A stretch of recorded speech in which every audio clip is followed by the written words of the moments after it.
There are people who can walk into a restaurant alone, sit down, order their meal, and eat in complete peace as if nothing is unusual.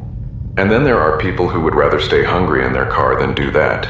If you're someone who would never walk into a restaurant alone, even if you're starving, even if you'd be eating alone at home anyway, stay with me. Because this has nothing to do with shyness. For years, you probably believed it was just embarrassment.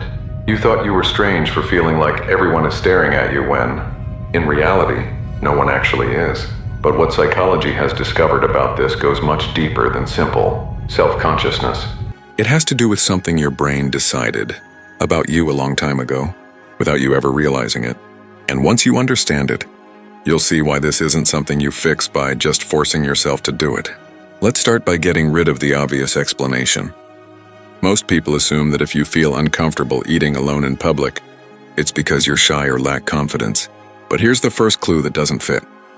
Many people who avoid eating alone have absolutely no problem speaking, during work meetings, giving presentations, or even confronting someone when necessary. So it isn't general shyness, it's something much more specific. Psychologists call it social evaluation anxiety. This isn't about being afraid to talk to people.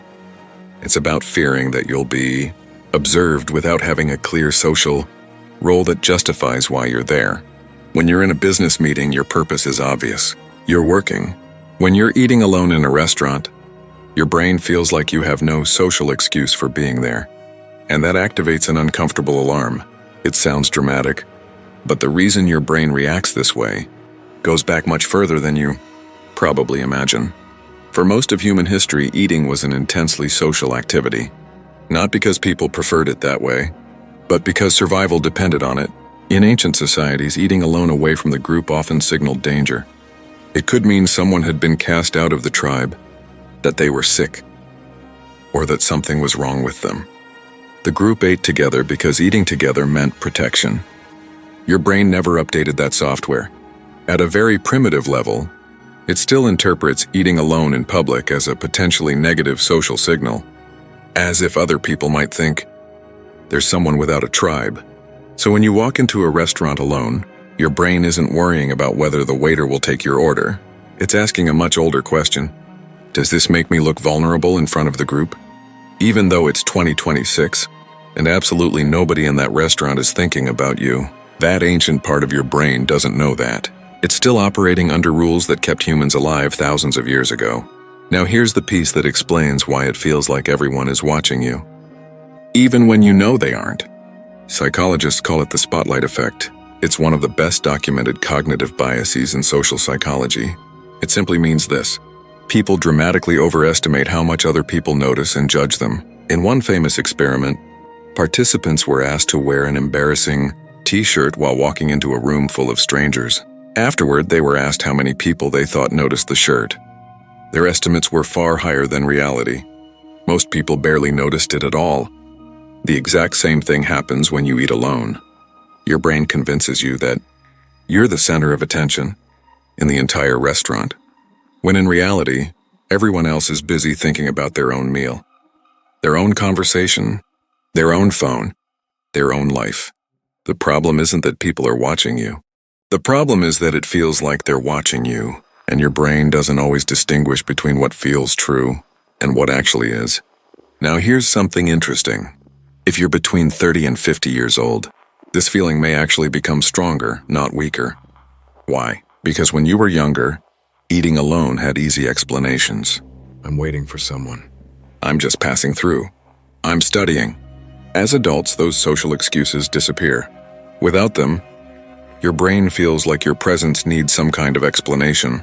There's another reason too. Between your 30s and 50s, life naturally brings more social comparison. By then, you've probably built a career, relationships, maybe a family.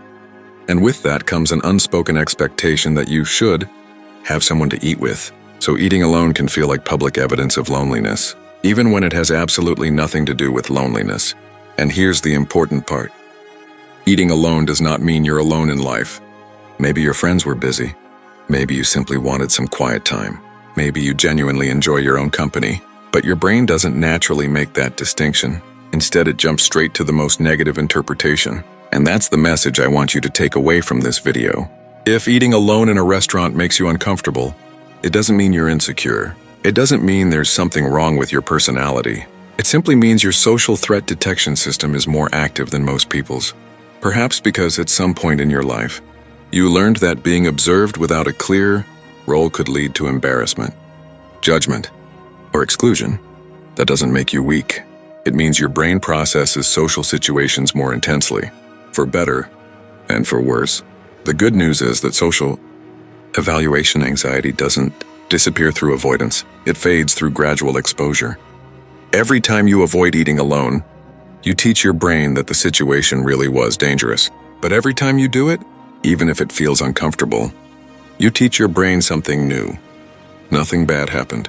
You don't have to convince yourself that nobody cares. You only need to give your brain evidence that you survived the experience. So the next time you hesitate before walking into a restaurant alone, remember this. It's not that everyone is staring at you. It's that your brain is still following an ancient survival rule that stopped being useful thousands of years ago. And every time you choose to stay, sit down, and enjoy your meal, even with that uncomfortable knot in your stomach, you're teaching your own brain that it no longer needs that rule. Now I'd love to hear from you.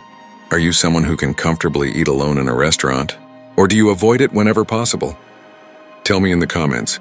And if this video resonated with you, leave a like and subscribe, because next week, we'll explore another everyday situation that reveals far more about your psychology than you probably realize. I'll see you in the next video.